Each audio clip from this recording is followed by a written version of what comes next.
तो परिक्रमा हम परिक्रमा कर रहे हैं, मानसिक परिक्रमा हो रही है।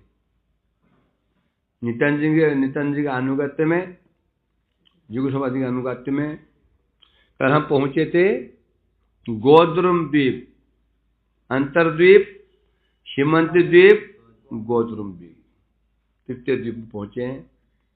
और दिन है हमारे पास आज और कल, तो कल आज कल है ना, दिन 2 अध्याय 10।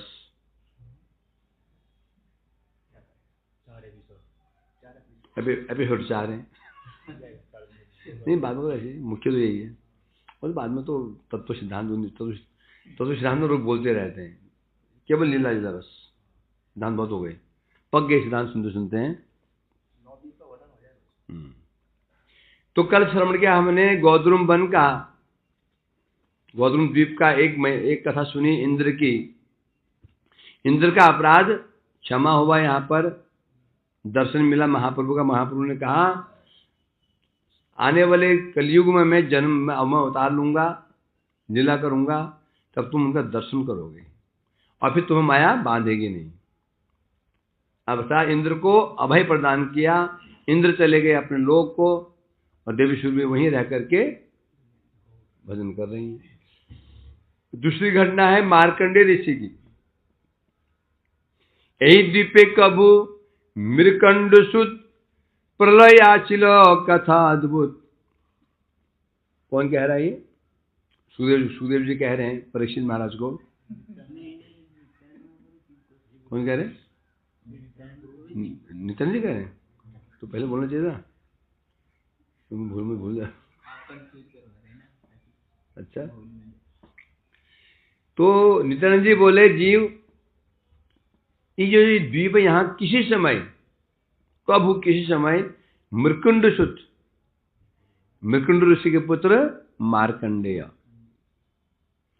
मार्कंडेय का जो जन्म हुआ था, उनकी आयु केवल 7 दिन थी। ऋषि ने देखा मेरे पुत्र की आयु 7 दिन बच्ची है, बहुत कम समय बच्ची है।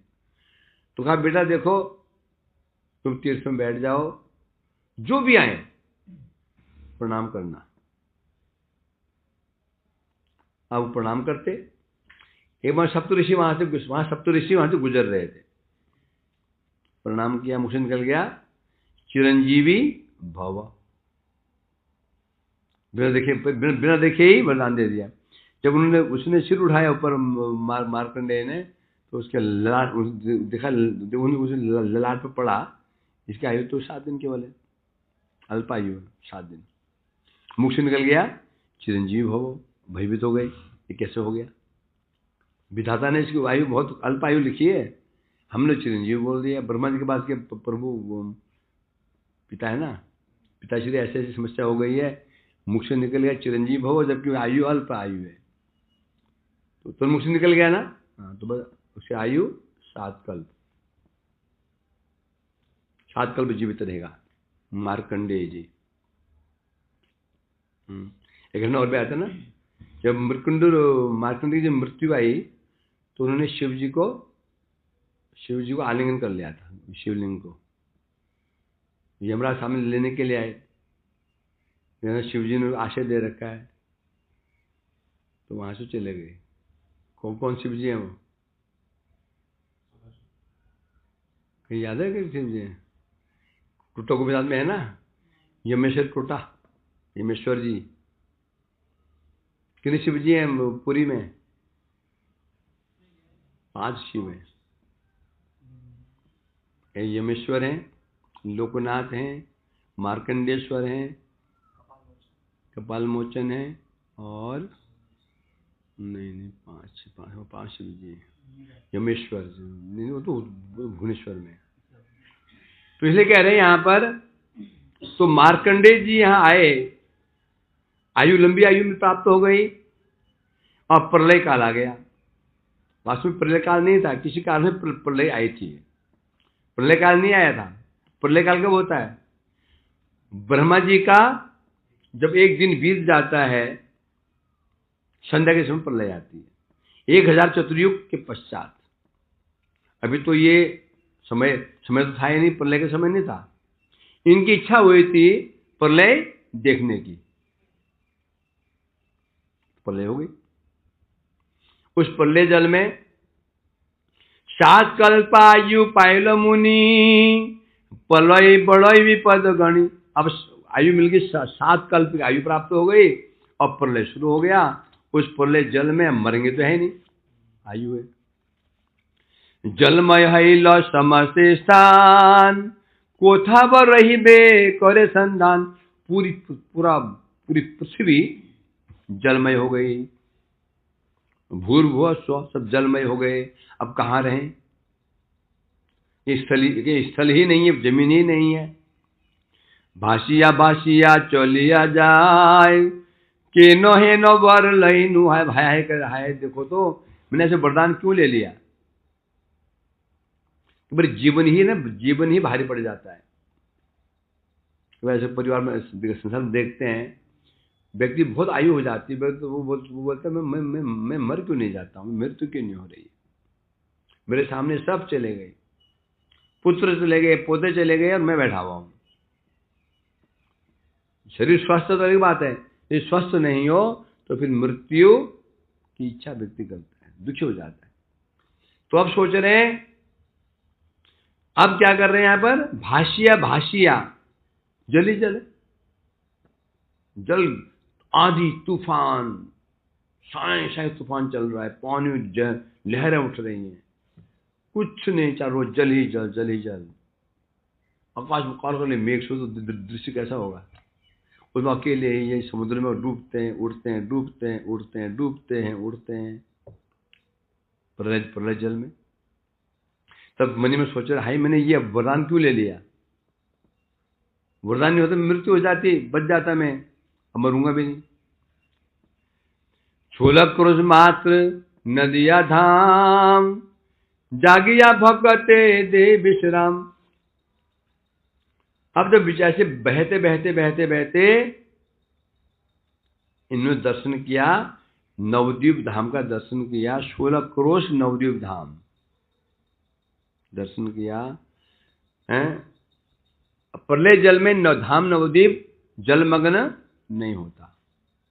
वृंदावन नवद्वीप स्थान है, कभी जलमग्न नहीं होते, धाम है। तो क्यों रहते हैं ये? भक्ते दे विश्राम, इसलिए प्रकट रहते हैं। जिन कोई भक्त उनको विश्राम देने के लिए प्रकट रहते हैं। जलिर तरंगे भासिया मुनि, अज्ञान होइया पड़े मनि। जल की तरंगों में बहते थपड़े खाते मुनि अचेत हो गए, मूर्छित हो गए और पानी बहा रहा है। बहाते यहां पर पहुंचे। जब तक शरीर में प्राण है ना, तो तुमको पानी उठने नहीं देगा, तुम डुबा देगा। प्राण निकल गया तो जा निकल, बाहर निकल, जानते हो? प्राण है तो पानी तुमको ऊपर जल से ऊपर उठने नहीं देगा। प्राण निकल गए तो जाओ, निकलो, काम अब निकलो यहां से, हो गया, जाओ। तो अब मूर्छित हो गए, बहते यहां पहुंच गए इसी स्थान पर। महाकृपा करे शूरबिताय, यतन मुनि रे हे थाय उठाए। उसी समय देवी शूरबी यहीं पे तपस्या तो यहाँ भजन तो कर ही रही थी।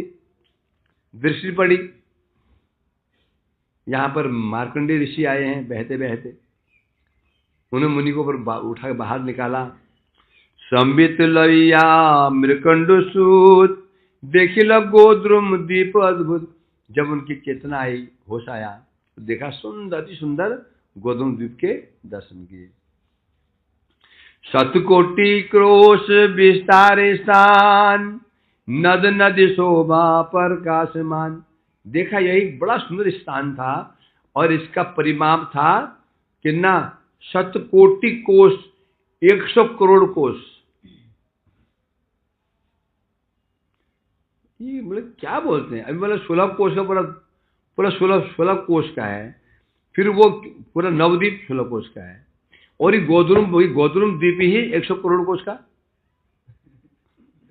ये भांग खा के ले जाए, अच्छा भांग खा रहे लेकिन ले जाते क्या, ऐसे बोलेंगे हैं।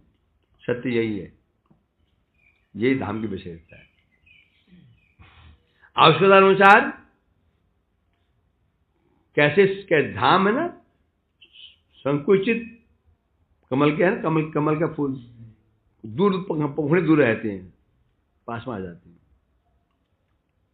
समझे क्या नहीं। कृष्ण का विराजमान है नंदगांव में, रात कहाँ करना है, बंसीपुर में। मछली के वहां नहीं आएंगे, वो धाम सिकुड़ के सामने आ जाता है, ऐसे सिकुड़ता है। तो सुलभ कोश का भी है, शतकोटि कोश का भी है। इसलिए कमल पुष्प, कमल है ना, जब पंखुड़ी दूर रहती है उसकी, जब संकुचित होता तो पास में आ जाता। तो जैसी लीला करनी होती है धाम, वो धाम उतना ही, अब धाम को सामान्य नहीं है, कोई जड़ भूमि नहीं है, वो धाम साक्षात चिन्मय स्थान है। जैसी लीला करनी होती है धाम वैसे अपने स्वरूप को धारण कर लेता है। इसलिए भयभीत होने की जरूरत नहीं है। मतलब सोचो ये शायद यहाँ प्रिंटिंग मिस्टेक है, यहाँ प्रिंटिंग मिस्टेक है। प्रिंटिंग मिस्टेक हमसे हो सकती है, इन महापुरुषों से नहीं, समझे कि नहीं। तो बता रहे हैं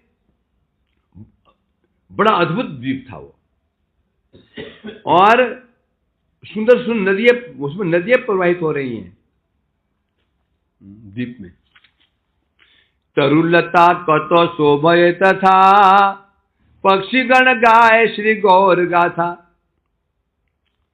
और उस गौतम द्वीप में दिव्य वृक्ष थे, क्या वृक्ष थे, कल्प वृक्ष, और लताएं कल्प लताएं, कल्प लताएं थी, वृक्ष में लिपटी हुई थी, और वो लताएं क्या पुष्पों से लदी हुई थी, और लताओं और वृक्ष में पक्षीगण कलरव कर रहे थे, सुक पिक आदि, कोयल क्या कैसे नहीं कर रहे थे, गाय गौर गाथा, पक्षी सब वो महाप्रभु का गुणगान कर रहे थे, लीला को गान कर रहे थे। योजन विस्तार अश्वत्थ हेरा सुरभि के तथा दर्शन करो। उन्होंने देखा कि एक अश्वत्थ पेड़, अश्वत्थ माने पीपल का पेड़, कितना लंबा था, योजन विस्तार, एक योजन अर्थात 8 मील फैला हुआ था वृक्ष, जो था ना वट पीपल का पेड़ 8 मील फैला हुआ था, इतना बड़ा वृक्ष था। और देखा उसके नीचे, देखा उस वृक्ष के नीचे एक देवी बैठी हुई। कौन देवी, माता सुरभि बैठ के भजन कर रही है। क्षुधाया कुल मुनि तखन सुरभीरपति बोले वचन, तुम्ही भगवती राखो प्राण, दुग्ध दिया मोरे करह त्राण। बड़े भूख प्यास से पीड़ित थे, खाया न कई दिनों से, भूखे प्यासे थे। जब सूर्य दर्शन किया, बोलते हैं तो कह रहे हे भगवती, हे देवी भगवती, मुझे कुछ दूध पिलाओ, भूख लग रही है, मेरे प्राण निकल रहे हैं, मेरे प्राणों की रक्षा करो। सुरभि तखन सदन है पियाइला दुग्ध मुनिर लय। उनको ऐसे भूख से व्याकुल देख करके देवी सुरभि का हृदय द्रवित हो गया, उन्होंने उनका अपना दूध पान कराया। सबल हैया मृकंड सुनु सुरभीर प्रति कहे पुनो, तुम्ही भगवती जननी मोर, तुम्हारे तुम्हारा माया जगत बोल।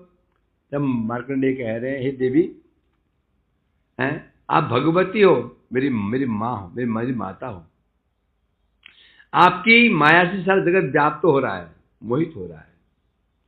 ना बुझियामी लये छिबर सप्त कल्प जीव हवे अमर। मैंने अनजाने में उन मुनियों से वरदान ले लिया, क्या, 7 कल्प जीवन का वरदान ले लिया। अब वो 7 कल्प जीवन मिलने अब क्या बन गया, अभिशाप बन गया। 7 कल्प तक मुझे जीवित रहना होगा, और प्रलय हर कल्प में प्रलय आएगी। प्रलय कितनी बार आती है? कल्प में एक बार आती है। कौन सी प्रलय? दैनंदिन प्रलय, नैमित्तिक प्रलय। और प्राकृतिक प्रलय कितनी बार आती है? एक बार आती है, हैं? प्रलय समय बड़ा दुख, नाना विध क्ले नायक सुख। अब प्रलय के समय इतना दुख होता है, इतना कष्ट होता है, जल ही जल, जल ही जल है। ना खा सकते हैं, ना पी सकते हैं, ना सो सकते हैं, केवल जल ही जल होता है। मैं बहुत दुख कष्ट भोग कर लिया, अब मैं क्या करूं? कि करी जननी बोलो गो मोरे, किसे जाए बोए दुख तरे। हेमा, हेमा जननी, ये जननी हेमा, आप बताइए मेरे को, मेरे ये दुख दूर, मेरे जो दुख है दूर कैसे होगा? सुरभि तखन बोलिल वाणी, भज गौर पद दुखानी। तब सुरभि देवी कहने लगी, मार्कंडेय चिंता मत करो, तुम गौर हरि के चरणों का भजन करो, वहां पर भजन करो। यही नवद्वीप प्रकृति रिपार, कबू नाश नहीं हो यार। तो ये चिंता लगी है ना, पर तुम प्रलय में कहाँ रहोगे? कोई स्थल नहीं है। तो जहां तुम आए हो, ये नवधाम नवद्वीप है और प्रकृति से परे है। यहाँ इसका कभी नाश नहीं होता, कभी प्रलय नहीं आती है। चर्म चक्षिहा षोडश क्रोश, परम वैकुंठ सदा निर्दोष। हाँ, जड़ नेत्रों से देखने पर ऐसा लगेगा इसका परिमाप कितना है? 16 कोस जड़ नेत्रों से। जबकि है कैसा ये कैसा है? असीम अनंत है, इसे सीमा ही नहीं है? तथापि लोग दिख तो है 16 कोश का है ये, परंतु वास्तव में ये वैकुंठ लोक है। अर्थात यहाँ पर पुण्य धर्म नहीं है, भूख प्यास निद्रा भय मोह मृत्यु आदि यहाँ पर बिल्कुल नहीं है। इसलिए चिंता मत करो। अपराकित देश का लेखा ने, जड़ माया के हो ना जाने। ये जो नवद्वीप है, यहाँ के स्थान, यहाँ का समय, यहाँ की वस्तु में, यहाँ की प्रत्येक वस्तु अपराकित है, मतलब चिन्मय है। जो यहाँ रहते हैं उन्हें पता ही नहीं होता माया भी कोई चीज होती है। माया क्या है ये जानते ही नहीं, माया क्या है। नवद्वीपे देखो अपूर्वती, चार दिखे बेड़े बिरजा सती। इन धाम नवद्वीप है, दर्शन तो करो। चारों ओर से इसको घेरा हुआ है किसी ने, विरजा नाम के, विरजा, रजा वी, अर्थात जहां पर रज नहीं है। रज मैंने जहां पर मल नहीं है, मल, रज मैंने मल, या कोई मल नहीं है, अर्थात रजोगुण नहीं है, तमोगुण से सतोगुण नहीं, उसे विरजा, इतने घेरा हुआ है इसको। शतकोटि क्रोश प्रत्येक खंड, मध्य मायापुर नगर गंड। 9 खंड है। खंड कितने? 9 खंड नवद्वीप में। प्रत्येक जो खंड है परिमाप कितना है? शतकोटि क्रोश, 1 कोश 2 कोश नहीं, कितना? 100 करोड़ कोश। 100 करोड़ कितना हो गया? 1 अरब, अरबी है ना, 1 अरब कोश। पूरा ये विश्व आ जाएगा, विश्व भी नहीं हुआ है, पूरा विश्व, पूरा ब्रह्मांड रहेगा। पूरे पृथ्वी को परिमाप कितना होगा? हैं? पूरे पृथ्वी जिन्हें पूरा जो पृथ्वी जो पूरे जब देश है जो, हाँ वहाँ व्यस्त पूरा ही पृथ्वी, पूरा पृथ्वी का नहीं, पूरा अमेरिका, पूरा ये सब पूरा मिला करके हैं, इतना नहीं बस। और यहाँ एक खंड कितना है? 100 करोड़ कोश। और कहां पर है ये? नवद्वीप में। नवद्वीप कहाँ है? भारतवर्ष में। भारत में कहाँ? बंगाल में। बंगाल में एक नदिया जिले में।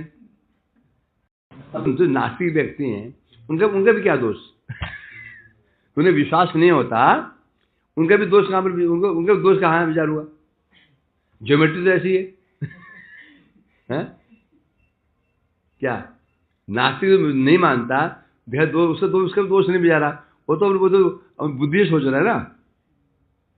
है ये तो वही हो गया, 10 किलो के बैग में 100 किलो आटा भर दिया।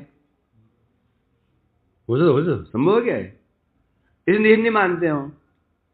परंतु ये जगत अपराकित है, चिन्मय है। वो जो खंड है बीच में है मध्य खंड, ये कहते हैं मायापुर। जब पढ़ के आए हैं अंतर्द्वीप, अष्टदल अष्टद्वीपेर मान अंतर्द्वीपतार केसरे स्थान। पहले बताया था गौरमंडल कैसा है? कमल के समान, विकसित कमल के समान, जिसमें पंखुड़ियां कितनी है? 100 पंखुड़ियां है। परिमाप कितना है? 168 मील। बीच में नवद्वीप कैसा है? एक कमल जिसमें 8 पंखुड़ियां हैं और 9वां बीच में केसर है।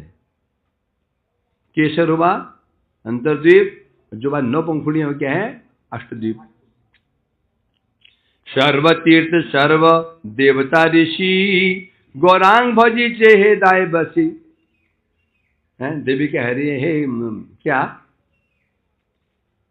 मार्कंडे जी, जितने तीर्थ हैं, जितने देवता हैं, जितने ऋषि हैं, यहां सब विराजमान है। विराजमान रह करके गौरांग का भजन कर रहे हैं। तुम्ही मार्कंडे गौरांग पद आश्रय करी कर जानी संपद। इसलिए तुम हे गौरांग मार्कंडे, अब तुम भी श्री गौर हरि के चरण कमलों को अपना संपत्ति मान करके, एकमात्र संपत्ति मान करके उनका आश्रय ग्रहण करो। अकेतव धर्म आश्रय करो भुक्ति मुक्ति वांछा शूद्र धरो। पर ध्यान रखना, आश्रय कैसे करना होगा? अकपट होके करना पड़ेगा, कपट होकर के नहीं। निष्कपट होकर के आश्रय करेंगे, धाम के दर्शन होंगे। नहीं तो हम जैसे कपट हुआ तो भी क्या दिखेगा? 16 कोष बस। नवद्वीप कितना है? 16 कोष का। वृंदावन कितना है? 5 कोष का। गिरिराज कितना है? 7 कोष का, है ना। वो भी पूरा कहां दिखाई पड़ रहा है? वहां दिखाई पड़ रहा है, बीच में गायब है कि नहीं? थोड़ा वो क्या है वो, जहां पर वो कुसुम सरोवर पीछे, वहां तो दिखता है। क्या बोलते हैं जहां पर वो अंदर जाते हैं, जहां जाते हैं को नहीं उससे उधर है शाम को, जो वहां बहुत दिखता है ना। वो कहाँ दिख रहा है? ऐसा है क्या?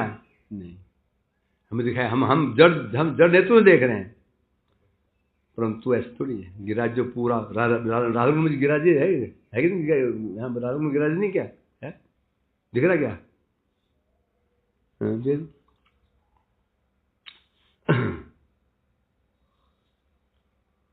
तो इसलिए कह रहे हैं यहां पर, इसलिए अकपट होकर के, कपट मीन्स भुक्ति इच्छा, मुक्ति इच्छा, भोग इच्छा, इन इच्छाओं को लेकर दर्शन करने जाएंगे फिर वही देखिएगा। वृंदावन 7 कोष का है, गिरिराज जी 7 कोष के, वृंदावन 5 कोष का। बस 12 किलोमीटर बड़ी परिक्रमा, 12 किलोमीटर छोटी, 9 किलोमीटर, 21 किलोमीटर। आधा घंटे में 2-3 घंटे में करके आगे। कहाँ से आ रहे हो जी? गिरिराज परिक्रमा करके आ रहे हैं। पूरी? हाँ जी पूरी, दोनों पूरी। वाह भाई। इसलिए कह रहे हैं यहाँ पर, ये समस्या हमारी यही है।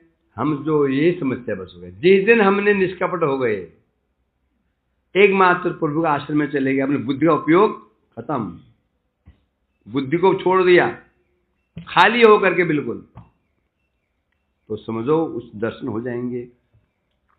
गौरांग भजन आश्रय बोले, मधुर प्रेम तलबी बेफले। यदि तुम गौरांग का भजन करोगे, उनके आश्रय भजन करोगे, तो क्या तुम्हें क्या प्राप्त होगा? मधुर प्रेम प्राप्त हो जाएगा। ऐश्वर्य प्रेम नहीं, प्रेम दो प्रकार का, ऐश्वर्य प्रेम और माधुर्य प्रेम। व्रत का प्रेम माधुर्य प्रेम है। वैकुंठ का प्रेम क्या है? नारद में प्रेम कौन सा है? ऐश्वर्य। लक्ष्मी प्रेम कौन सा है? ऐश्वर्य। हनुमान में कौन सा है? ऐश्वर्य। ब्रज प्रेम प्राप्त कर लोगे। সেই প্রেম জবে হৃদয়ে বসে, ভাষায় বিলাস কোলার রসে, ব্রজে রাধা पद आश्रय হয়, युगल सेवाए मानस रॉय। जब गौर हरि के अनुगत भजन करोगे तो क्या होगा? ब्रज में आश्रय मिल जाएगा। किस रस में? राधा पद आश्रय है। गौरांग भजन करेंगे तो क्या मिलेगा? मधुर रस में प्रवेश मिल जाएगा। कौन से मधुर रस में? किसमें? राधा पद आश्रय। राधा सखी पद में नहीं, मंजरी पद में पद प्राप्त हो जाएगा। क्या बनाओगे? गौड़िया बनाओ। गौड़िया बनाओ। गौड़िया। गौड़िया कौन है? हैं? रूप गोस्वामी गौड़ी है। उनके में आ जाओगे। सब गौड़ी हैं। रूप गोस्वामी, सनातन गोस्वामी, रघुनाथ गोस्वामी, चतुर्थ गोपाल, सब गौड़ी हैं। नहीं, वो गौड़िया नहीं है।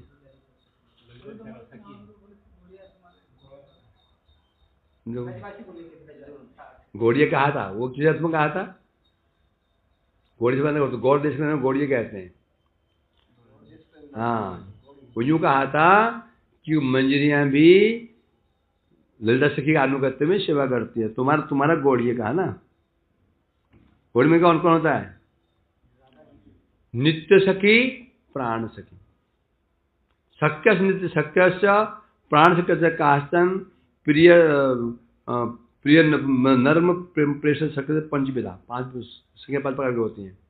सखी, नित्य सखी, प्राण सखी, प्रिय नर्म सखी, परम प्रेष सखी। मतलब 2 नंबर 3 नंबर है ना। और प्राण सखी ये होती हैं राधा स्नेहाधिका। ये राधा पक्षी होती हैं। पहले वाली कृष्ण के पक्षी होती है। लास्ट 2 दोनों के पास समान होती है। 2 और 3 नंबर है ये गौड़ी है। ये कृष्ण को नहीं जानते हैं। क्या जानते हैं? आशा भय अमृत सिंधु कथनचित कालमता गीत किलसाम प्रथम ही साधम विधास्य ने किम में प्राणे ब्रजेर बरारी क्या बकारी वरुणामपि। कह रहे हैं। कौन कह रहे हैं ये? हाँ, क्लियर कर दिया। क्या बता रहे हैं? आशा भरे अमृत कथनचित कालमय अतिगमित किल सांप्रतम ही छाता विधासी नैव किम में प्राण। यदि राधिका जी यदि आप मुझे कृपा नहीं करेंगी तो मुझे ब्रज से क्या? प्राणों में प्राणों का क्या महत्व है मेरे लिए? ब्रज का क्या महत्व है? यहां से बकारी कृष्ण क्या महत्व है? आपकी कृपा ना हो तो मुझे ना ब्रज चाहिए, कृष्ण भी नहीं चाहिए। ये तो ऐसे बोला राधा पक्षी है। हाँ, तो महाप्रभु के अनुगत में जब भजन करोगे तो तुम्हें राधा पद प्राप्त हो जाएगा। कौन कह रहा है ये? सूर्य जी, सूर्य माता सूर्य जी कह रही हैं। और इस प्रकार से उनको समझा रही है। शिववार सुख तु लज्जानो अभेद निर्माण अपार्थ ज्ञानो। इसलिए तुम ऋषि हो ना, तुम मुक्ति को मत चाहना। ऋषि पर मुक्ति को भाग जाते हैं। तुम मुक्ति के चक्कर मत पड़ना। सुख तो शिवा में है, निर्वाण अपार्थ ज्ञान। अपार्थ मने जो निर्वाण है ये काल्पनिक है।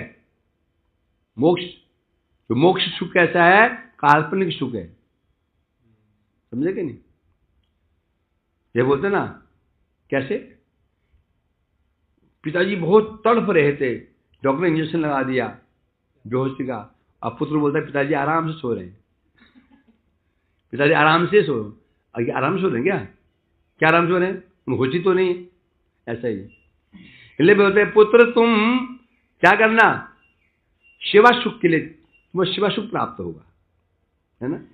सूर्य भी वचन सुनिया मुनि, उनके वचन सुन करके मुनि ने हाथ जोड़ लिए और कहने लगे ठीक है माता, गोशी गौर चरण भजी बजाबे आमादेश कोथाय, बोलना तो ठीक है, भजन तो करूंगा, जो मेरा अदृष्ट है, ये अदृष्ट मतलब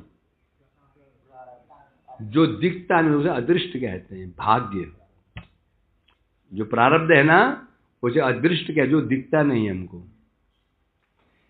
अब जो मेरा जो अदृष्ट है ये कहां जाएगा, मुझे 7 कल्प आयु मिली हुई है, मेरे कपाल में दुख भोगना लिखा हुआ है, ये कहां जाएगा। तब कह रहे हैं सूर्य कहिला सिद्धांत सार, श्री गौर भजन नाही को विचार। माता सूर्य भी कहने लगी, माता सूर्य उनका सिद्धांतों का सार सुना रही है। हे मार्कंडेय, गौर के भजन में किसी प्रकार का विधि निषेध का विचार नहीं है। तुम्हारा प्रारब्ध क्या है, अप्रारब्ध क्या है, कोई फर्क नहीं पड़ता। तो पाप क्या पुण्य क्या, कोई फर्क नहीं पड़ता। गौर के भजन में विशेषता है, चिंता मत करो। श्री गौर बलिया डाकी बजाबे, समस्त कर्म विनाश होवे। तो तुम्हारा प्रारब्ध है ना, क्योंकि अप्रारब्ध का नाश हो जाता है। नाश किसका नहीं होता है, प्रारब्ध। अप्रारब्ध फल और कूट इनका विनाश हो जाता है, पर जो फलोन्मुख हो चुके हैं, अप्रारब्धम फलम कूटम बीजम फलोन्मुखम कर्मणे परिविलियते विष्णु भक्ति रतात्पदाम। अप्रारब्ध, कूट, बीज और फलोन्मुख मीन्स प्रारब्ध, 3 तो नाश हो जाते हैं, परंतु अप्रारब्ध जो प्रारब्ध का नाश तो न ज्ञान कर सकता है न योग कर सकता है। तुम इसलिए तुम पर भजन करोगे और विनाश हो जाएगा, फिर तुम्हारी समस्या खत्म हो जाएगी। कर्म के नेका ज्ञाने रफल, गुची बे समूले है विकल। जब भजन करोगे उसका तुम्हें क्या फल मिलेगा बता रहे। कर्म ही नहीं, ज्ञान का फल भी नष्ट हो जाएगा। भक्ति कर्म के फल भोग को और ज्ञान के फल मुक्ति को, दोनों का विनाश कर देती है। हृदय से भोग की कामना और मुक्ति कामना दोनों का विनाश कर देती है भक्ति। इसलिए तुम यहाँ पर अब यहाँ क्या करो, भजन करो, भक्ति करो।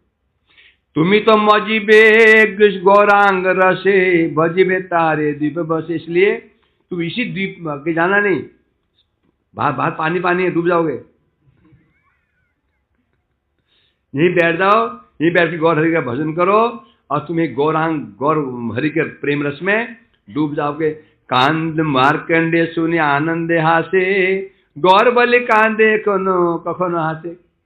ये सुनकर के मार्कंडे जी को बड़ा आनंद हुआ। आनंद हंसते हंसते हुए गौर गौर गौर कीर्तन करने लगे, कभी रोने लगे तो कभी हंसने लगे, प्रेम आविष्ट होकर के। ये देख जीव अपूर्व स्थान, मार्कंडे यथा पहलो प्राण। हम कहां पर आ गए हैं, पहले कहां पर थे, कई युग सतयुग में थे, अब कहां आ गए हैं, कलयुग में। कितने साल पहले, 5.5 साल पहले। तो नित्यानंद जी कह रहे हैं जीव, ये जहां मार्कंडेय ने तपस्या की थी, ये जहां प्राण जो जीवन उन्हें नवजीवन प्राप्त हुआ था, ये स्थान है, इसका दर्शन करो। गौरांग महिमा नेताए मुखे, सुने जीव भाषे परम सुखे। श्री गौरहरि की महिमा सुनो, नित्यानंद जी मुख से गौरहरि की महिमा सुन करके जीव गोस्वामी के तो आनंद की सीमाएं नहीं है। आंखों से झदर असुर प्रभाव हो रहा है, रोमांच कम असुर पुलक हो रहा है, अस्थिर है। से स्थाने से दिन यापन करी, मध्य चले बस। अब शाम हो गई थी, शाम हो गई। उस दिन सबने वहीं पर निवास किया, गौतम द्वीप में ही। और अगले दिन प्रातः का उठ करके अब नित्य क्रियाएं हैं उनको समापन करके नित्यानंद जी बोले चलो तैयार हो जाओ, मृदंग उठाओ, मंजीर उठाओ, प्रसाद राशि पालेंगे। वहां पर ऑर्डर दे रखा है, वहीं वहां पर प्रसाद पहुंच जाएगा ट्रैक्टर से। हाँ, तो वहां से आगे चल पड़े हरि हरि बोलते हुए, प्रणाम करो और आगे बढ़ो, प्रणाम कर लो। गोद्रुम द्वीप की, मार्कंडेय मुनि की, सूर्य माता की जय हो। प्रणाम करो और जो मांगना हो मांग लो। ध्यान रखना, क्या मांगोगे? निष्कपट होके मांगना। कपट मांगोगे तो फंस जाओगे, प्रलय में फंस जाओगे। क्या मांगो? बस एक ही चीज मांगो, सत्संग, बस सब काम हो जाएगा, कुछ मांगने की जरूरत नहीं है। इस प्रकार निताय जानवा चरण सार, जानिया भक्ति विनोद सार। निताय आदेश मस्तक के द्वारे, नदिया महिमा वर्णन करे। भक्ति विनोद जी कह रहे हैं, मैं भक्ति विनोद क्या हूं? छार मने निकृष्ट हूं। बस मेरे एक ही आशा है, नित्यानंद प्रभु जानो माता जी के चरण कमल में आशा है। अपना कोई मेरा कोई ना बल है, कोई सामर्थ्य नहीं है। नित्यानंद जी का आदेश को शिरोधार्य करके ही मैं नवद्वीप की महिमा का वर्णन कर रहा हूं। मेरा इसमें कोई बड़प्पन, मेरा कोई कृतित्व इसमें नहीं है। इति अष्टमो अध्याय समाप्त, अथा नवमो अध्याय। मंगलाचरण कर रहे हैं पहले। अब संक्षेप में करता हूं। गौर हरि की जय दे, नित्यानंद जी की जय दे रहे हैं, सब भक्तों की जय दे, श्रीवास में जय, नवद्वीप का धाम जय दिया। अब निश्यवसाने मत गौर गाने, चल लेना नित्यानंद, संगे भक्त गण प्रेमे तो मगन, विस्तारिया परानंद। निश्चय अवसानी, निश्चय अवसान हो गया। निश्चय मने रात कट गई, प्रातः काल उपस्थित हुए हैं। नित्यानंद प्रभु जी परमत्त होकर के गौर गाने, आगे जा रहे हैं। आगे कौन जा रहा है? नित्यानंद जी आगे जा रहे हैं। क्या करते हुए? गौर गौर गौर महाप्रभु गान करते आगे चले जा रहे हैं। पीछे पीछे उनके साथ में भक्तगण जा रहे हैं। जाते जाते एक स्थान पर रुक गए। नित्यानंद जी बोले, हम जहां पहुंचे हैं ये मध्य द्वीप। कितने द्वीप हो चुके हैं? अंतरद्वीप, सीमंत द्वीप, गौतम द्वीप, मध्य द्वीप। और मध्य द्वीप की जय। मध्य द्वीप आशी बोले हासी हासी, यही तो माजिदा ग्राम। ये ता सप्त ऋषि भजी गौर शशि, कौरी लेना सुविश्राम। सब भक्त आए, भक्त लोग आए, उन्हें प्रणाम किया, सब बैठ गए। नित्यानंद जी अब कहने लगे, मुस्कुराते हंसते कहने लगे, हम जहां पर आए हैं ये मध्य द्वीप है। आजकल इसको लोग क्या कहते हैं? माजिदा गांव। क्या कहते हैं? माजिदा गांव। इसकी महिमा क्या है? सप्तऋषि, जो सप्तऋषि हैं, जो आकाश में जो सप्तऋषि विराजमान रहते हैं, वो यहाँ आए थे। यहीं पर उन्होंने गौर शशि का, गौरचंद्र का, शशि मन क्या होता है? यही गौर हरि का भजन किया था और ये विश्राम किया था। अब बता रहे हैं तो यहाँ क्यों आए थे वो लोग? उनको तो वो सप्तऋषि लोग है ना, यहाँ क्या करने के लिए आए थे वो? यहाँ भजन क्यों किया उन्होंने? तब उसके लिए अब नित्यानंद जी इतिहास बता रहे हैं। पितृ सन्निधाने गौर गुण गान, सतयुगे ऋषिगण, हैया मगन याचिल तखन, गौर प्रेम नित्य धन। ऋषियों ने देखा एक बार, उनके पिता ब्रह्मा जी गुणगान कर रहे हैं गौर हरि का और आनंदित हैं। वो सुनकर के बड़े बड़े मुग्ध हो गए। कौन? ऋषिगण। पूछा, पिताजी ये कोई गौर कौन है जो आप कृष्ण गुणगान भी करते हैं, राम गुणगान भी करते हैं, नारायण का भी करते हैं, जो आपको जो आप देख रहा हूं आपके अंदर जो आनंद उल्लास देख रहा हूं, पहले कभी नहीं देखा। तो गौर कौन है बताइए? हैं? सुनते हमारे हृदय क्या हो रहा है? द्रवित हो रहा है। कौन है? हैं? आप कृपा करके हमें जो गौर हरि है उनका प्रेम प्रदान करो। ब्रह्मा चतुर्मुख पे बड़ा सुख, सप्तपुते बोले तो अभी, नवद्वीपे जाओ गौर गुण गाओ, अनायास प्रेम होवे। ब्रह्मा जी ने जब पुत्र को देखा, बोले तुम ही मेरे पुत्र हो, हैं उत्तम अति उत्तम। तब कहने लगे तुम्हें गौर प्रेम चाहिए, वो मेरे पास नहीं है। मैं तुम्हें माध्यम बता सकता हूं। कहां जाओ? नवद्वीप जाओ, जाकर के वहां जाकर के गौर के गुणगान करो, अनायास प्रेम होवे। जाओ, नवद्वीप धाम प्रेम प्रदान कर देता है।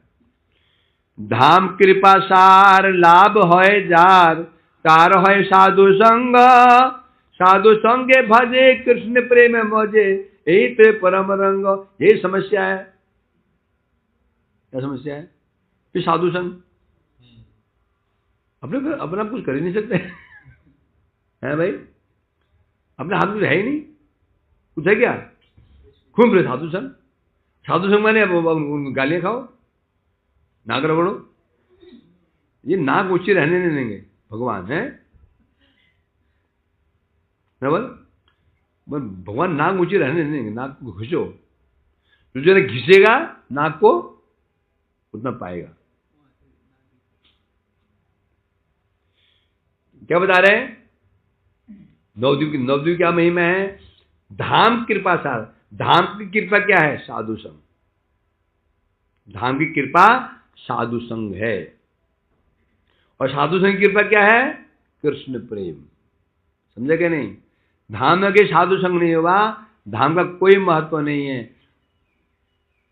हम तो राधाकुंड में जाएंगे और वहां कुटिया बना लेंगे, फान सुगत कुंज में भजन करेंगे, अपना आप करेंगे। क्यों किसी यार झुके? क्यों गालियां खाएं किसी की? कुछ बल्कि उल्टा हो जाएगा। कुछ दिन में एक से दो बन करके चले जा एक से दो बनकर निकल जाओगे। इसलिए महत्व किसका है? साधु संग का महत्व है। साधु संगे भजे कृष्ण प्रेम मजे। जो साधु संग में भजन किया जाएगा तो कृष्ण प्रेम में तुम डूबोगे, और यही तो परम आनंद का विषय है। अतः अपना प्रकरण नहीं होगा। नवद्वीपे रति लभे जार मति, से पाए ब्रजवास, अपराकित धाम गौर हरि नाम, केवल साधु रस। जिसकी नवद्वीप के प्रति रति हो गई, रतिमति हो गई। रति मने प्रेम, मति मने लग गई, बुद्धि लग गई, बस। किसमें? नवद्वीप में। से पाए ब्रजवास, तो ब्रज में वास हो जाएगा। समझा कि नहीं? यदि नवद्वीप के प्रति रतिमति नहीं हुई, ब्रजवास हो ही नहीं सकता। अपराकित धाम गौर हरि नाम। जो गौर हरि, उनका नाम क्या है? नवद्वीप धाम कौन सा है? अपराकित। उस अपराकित धाम में गौर हरि का आश्रय ग्रहण करता है, और कैसे करे? कैसे करे? आशा क्या होनी चाहिए? साधु आस। भजन तो करे, प्रेम प्राप्त करने के लिए नहीं। क्या? साधु संग की आस। तो कितना महत्व है साधु संग का, जिसको हम समझ नहीं पाते चीज है ना। वो हम इसलिए हम तुरंत साधु को ठेंगा दिखाने में देर लगाते हैं। थोक के अपराध के वैष्णव अपराध हम कैसे करते हैं? थोक के भाव। थोक इंग्लिश में क्या बोलते हैं? थोक को इंग्लिश में क्या बोलते हैं? ये रिटेल प्राइस है, थोक है, होलसेल में। गुरु अपराध तो हम रिटेल में करते हैं।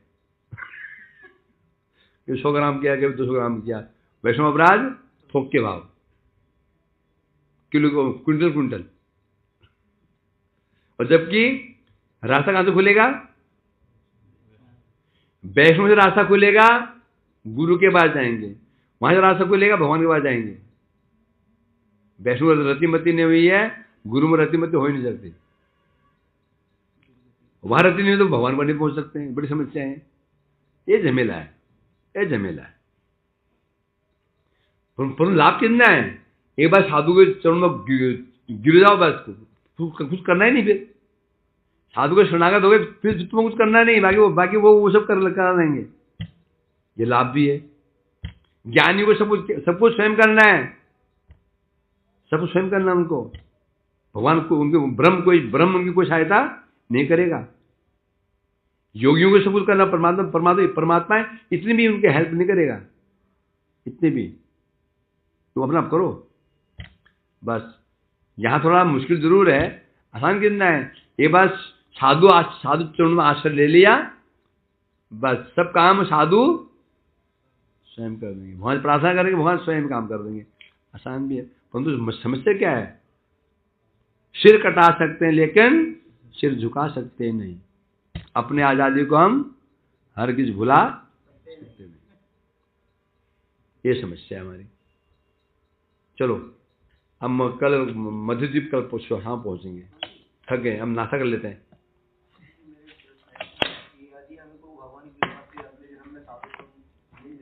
हाँ हाँ मिलेगा, मिल जाए, शुद्ध मिल जाए। तो फिर हम कितने वैष्णव का संग करेंगे, मतलब संग तो किसी एक या ही दो का ही करेंगे। नहीं, सबका संग करोगे, सबका संग करोगे। किस प्रकार से, क्योंकि सबका अलग अलग वो होगा ना थिंकिंग प्रोसेस। वैष्णव के विचार में अंतर नहीं होता, प्रोसेस में अंतर रहता है। सब जानते हैं पतीले में चावल डालो भात बन जाता है, परंतु अंतर प्रोसेस में होता है।